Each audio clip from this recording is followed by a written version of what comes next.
Hi everyone, welcome back. I'm going to do a little bit of a vlog today. I've got lots and lots of things to do, lots of projects that I'm working on, but I don't think I'm going to get really anything done anytime soon. So I thought I'd kind of encapsulate everything that is going on at the moment in my life. So today I've got a little bit of free time and I'm going to try and finish up the CNC enclosure build. And I've got all the wiring done now. I've got it all tidied up. I'm just gonna put in a handle so then I can carry it down the stairs and put it back in the utility room. And then I would hopefully this week be firing it up and doing some test cuts, which I'm very excited about because it's been out of operation, I don't know, for about 6 months now. I haven't done any sort of CNC and I'm just really excited to just cut some metal again. But let's get this handle on first of all. We returned from Tokyo, I think it was about 2 or 3 weeks ago now. That was a 2-week trip. It was really, really nice. Really do love Tokyo. I just got my scans back from shooting on the Mamiya. Not very good, honestly. Probably the worst photos that I've taken on a trip, which is a little bit annoying, but it's kind of given me a little bit of a drive to go back there and maybe do it all again. We did have a lot of stress with this trip. It's my first long haul flight in quite a few years since COVID. Yeah, I don't know why, but basically I got really, really worked up about having to get on the flight and go flying. I don't have a fear of flying. I'm not really concerned about any sort of like mechanical failures or kind of like the plane crashing or anything like that. I think it's just more to do with kind of like my social anxiety, being enclosed in a tight space with lots of people around you. Just kind of like leading up to this holiday, I was just having like lots of panic attacks and really, really not having a good time. I just could not get it out of my head, basically, this the thought of being on this flight for like, I think to London to Tokyo, it's like 14 hours. And I mean, it got to the point on a few times where, you know, I really did want to cancel the holiday. Even like the night before, we went to a hotel in Heathrow and I was just kind of like almost in tears because I was just like so worried about getting on this flight, basically. I just did not want to do it. But in the end, as always, it all went fine. The flight wasn't really too much of an issue. Oh, I did actually get prescribed Valium for the flight, and it is my first time ever taking any sort of medication for social anxiety or any sort of mental issues. I'm someone that is very, very, I guess, clean living. I've been kind of like teetotal since about the age of, I think about 15, 16. I stopped drinking. I don't drink, I don't do drugs, I don't smoke, I don't do any of that. Yeah, taking medication is quite an extreme step for me.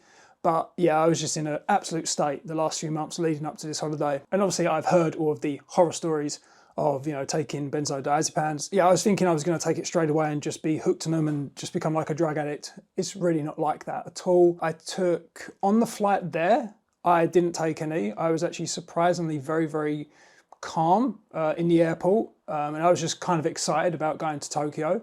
I think that distracted me a little bit. I had a few little panic attacks when I was on the flight, but I could just breathe and I just worked my way through it. But coming back, surprisingly, I thought, you know, I've done going there, coming back is going to be easier, but for some reason I was actually very, very nervous leading up to the flight coming back, and I did take 2 milligrams of Valium. I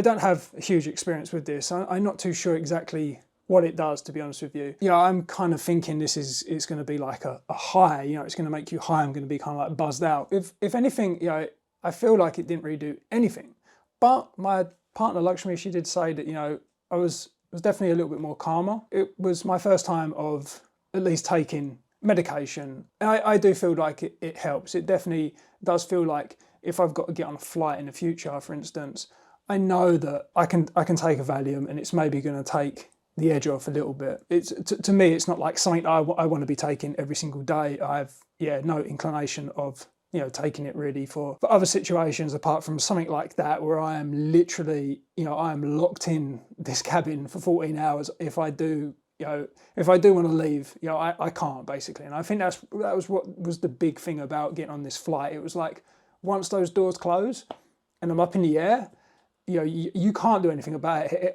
You know, you can't land the plane. I mean, they do in extreme situations, but I mean, that would have been my like worst nightmare. So yeah, I think it was just a very extreme situation, and it's, you know, it's probably been like 5 years since I got on a long distance flight.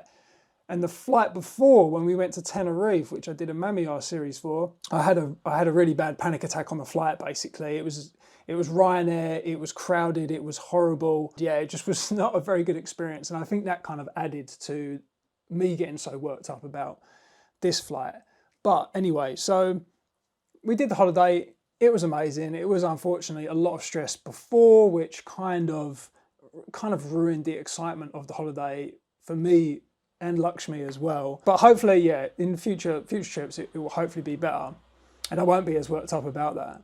But my parents were also on holiday. They're on this 50th anniversary, wedding anniversary, big safari tour in South Africa, the exact same time as us. They were meant to be returning home literally, I think 2 or 3 days off. I think it was a week after we returned. They were 1 day away from returning. My dad, while on safari in the middle of nowhere, had a heart attack. So they can't return home. They are currently in South Africa. They're stuck in South Africa.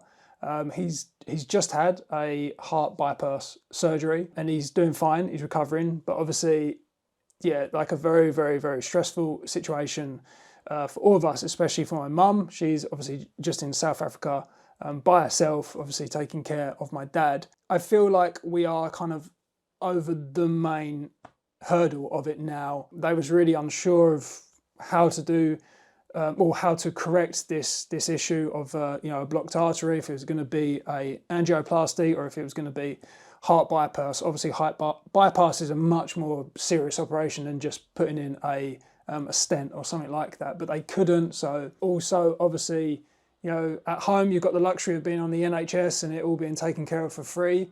They're in South Africa and they've got to pay for it all. Insurance, they do have travel insurance, but there's been a lot of issues and they are basically not going to cover a lot of it. So it's been a lot of stress these last few weeks. And to be honest with you, it hasn't really felt like any of us have got into any sort of routine at the moment, which was kind of what I was looking forward to, coming back from Tokyo, just getting back into a routine and just kind of like concentrating on my work, concentrating on YouTube. But yeah, at the moment, it's just kind of all up in the air. I think we'll all just feel better when everyone's back in the same country and we can just like take care of each other. But anyway, on my last day in Tokyo, I've got a very good client and they emailed me and said, could you work on this project? So as soon as I come back home, I was hoping I would get to work on some of these projects and get them finished, but I had to work on that. And today I just finished that project and this is the first chance I've got to start trying to work on things. Now, this CNC enclosure is going to be done very, very soon. I'm also in the process of trying to clear up and tidy this room and also this house in its entirety, because you've probably seen on the channel there's a lot of videos of machines getting reviewed, and honestly I'm really running out of space. I'm in the process of building the shed. That is probably going to be done next year, but at the moment I really need to try and make better use of this space. I've got a huge tool cabinet over there which is really nice, but I need to print a huge amount of grid affinity. I need to print loads of these and get all the bins sorted and get everything organized. And I've got a few things coming that I need to review and I need to clear some space. So I'm just trying to approach it one step at a time. The first thing I want to do is I want to get this enclosure done and I want to get it out of this room and I want to get it downstairs. So let's crack on with that, because this is going to be quite difficult to lift down, unfortunately. I just want to see if the camera, it does actually follow me, so you can actually see this enclosure all the way down here. But yeah, I've just 3D printed a nice big chunky handle in this enclosure, and I'm just going to tighten it up. And yeah, pretty much everything has been printed on the Flash Forge, the 5M Pro, which is, can you see it? Yeah, it's just this here. So I really do love that printer. It has been absolutely brilliant. I've not had any issues. The print quality is amazing. You can see my Voron over there, and it's just, yeah, at the moment it's not really getting much use because this thing is just 10 times easier. I really do love the fact that it is completely sealed. The Voron, you can get your HEPA filter in there, or you get the Nevermore HEPA filter. You can kind of close it off, but it's not fully sealed. This is absolutely brilliant. It's fully sealed. And yeah, I've not had any issues. Just press print and it goes. And I've not missed having to tinker profiles in Cura or, you know, in Orca Slicer, for instance. Just want to get stuff printed. I really do not care about optimizing things. I just want it to work. It's just been brilliant. I will probably switch over to closed source from now on. I think I'll, you know, go to Bamboo. I can imagine that will probably be a really good experience because it's pretty much like this on steroids. And also there's the, I think the Creality K2 Max, which has just come out, and that does look very, very good. So let's get this tightened up. So things are looking a little bit more tidier, which is nice. I've got the trunking in, which definitely does tidy up a lot of the cabling. I've just like 3D printed these little stands just to kind of lift up this spindle wire over the PSU, and also I've got the fans in. So I've got this is going to blow out, and I've got this one down here which is going to blow in. And yeah, it's looking good now. I've got like little things labeled. Also, what else have I got? Oh, I 3D printed these little cable clips, which are really nice. They do a very good job of just keeping things a little bit tidier. I could probably tidy this up a little bit more, but honestly, I just want to get it downstairs, and I would really like to be able to use the CNC machine again. We're good to go. So I can now close this. Let's just lock it, and then we'll see if the handle works. I'm not too sure. It's a 3D printed handle. This is a very, very heavy case. Hopefully it's gonna last. So let me just show you this absolute mess. You can see, so that is the tool chest that I've got from SGS, stainless steel. Looks very, very nice. You can see I'm just starting to get all of my gridfinity sorted out. Really, really nice. I've never had a tool chest, but this is amazing. I should have bought one ages ago. The plan was actually to have that underneath the table, and then to make this table on wheels. So then I could push it around because it's too big.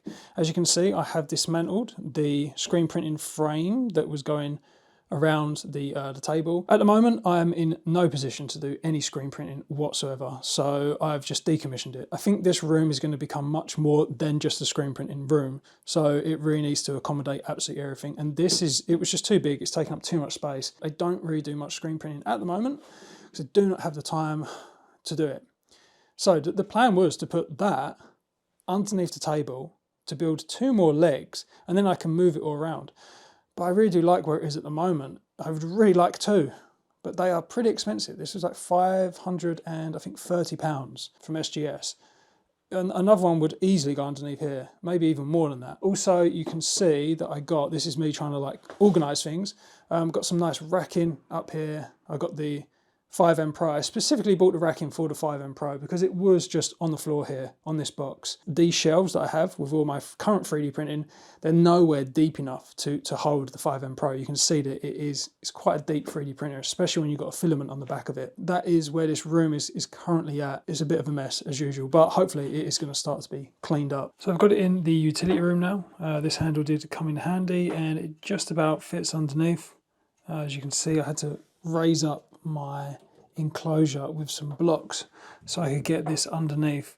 As I said, I probably should have bought a smaller enclosure because yeah, this is taking up a lot of space underneath the enclosure, but it fits in. So I've got it moving, and I've just got one last thing to do, and that is to try and get a tool setter height set up.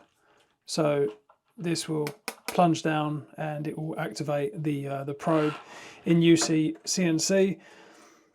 Problem is that the software itself is really poorly documented. It just kind of assumes that you've got a ton of experience setting these things up. I've got none, and yeah, I'm really struggling to get this set up. I can get it plugged in. I can get it to send a signal to UCCNC to activate the probe, but in terms of actually getting some sort of macro together to, have it set up so between jobs, between changing end mills, it will kind of automatically set the height and then deduct it. Yeah, I'm not quite there yet. And I kind of wanted to get this set up before I started doing any jobs.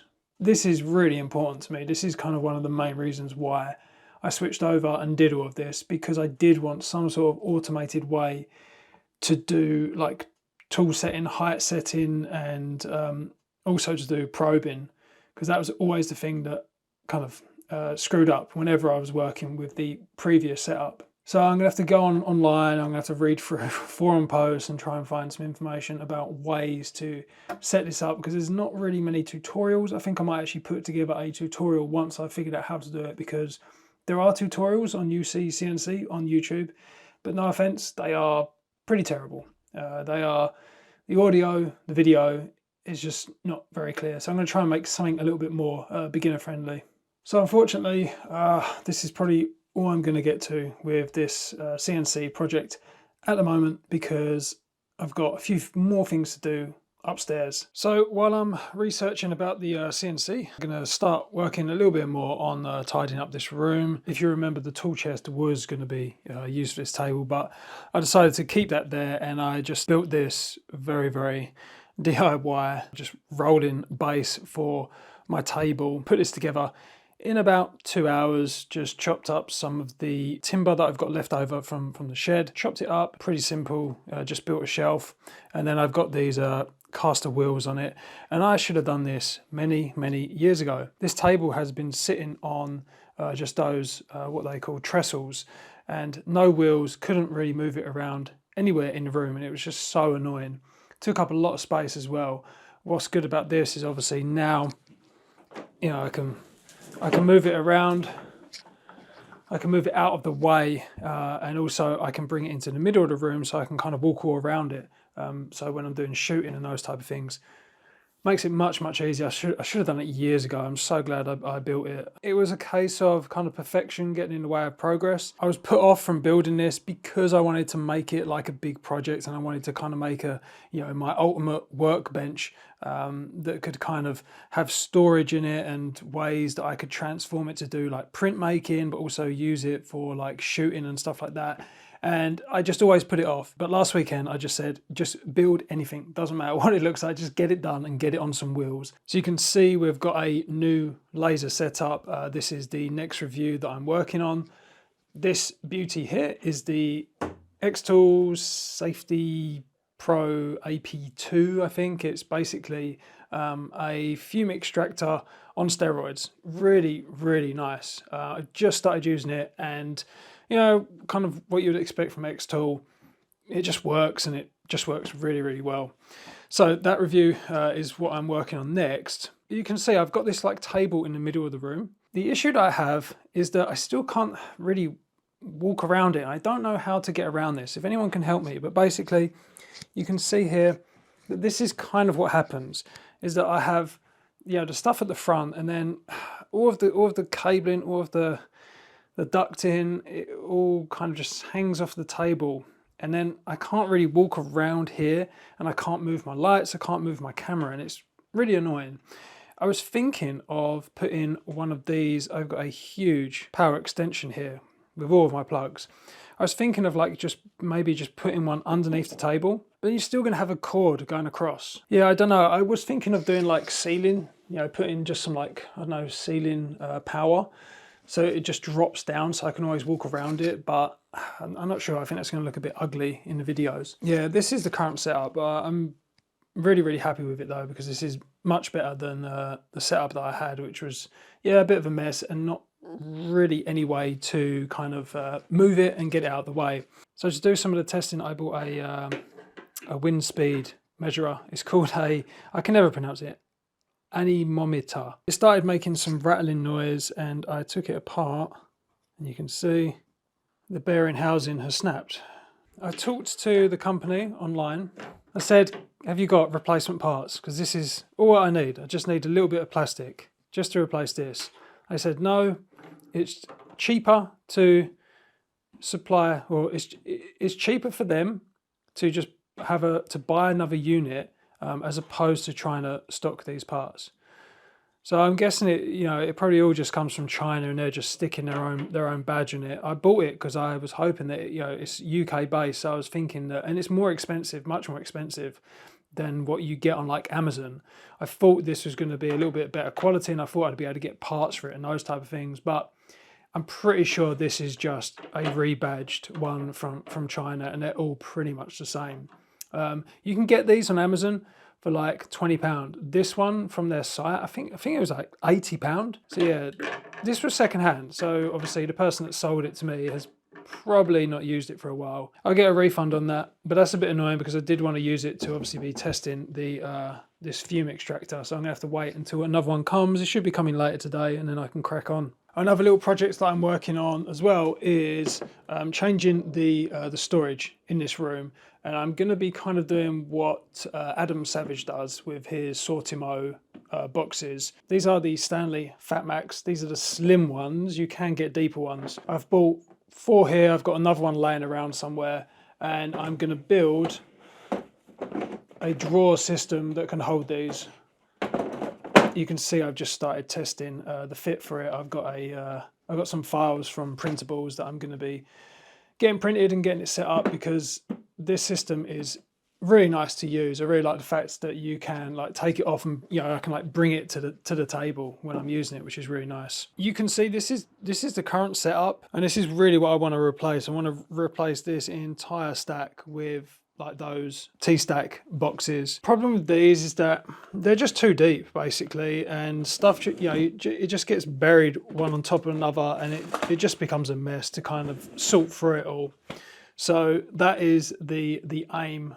It's kind of why I've not really been working on too many projects, and it's kind of why I've like not been doing too much printmaking and things like that, because like this room is just needs to be organized. It's kind of reached its limit now. So like, as I said, like the next year or so, really the big project for me is getting the shed built, and then obviously just getting this room organized and just investing some money into organization. It's not very fun or sexy to be spending so much money like this, for instance, like £500, but it really does help to kind of organize things.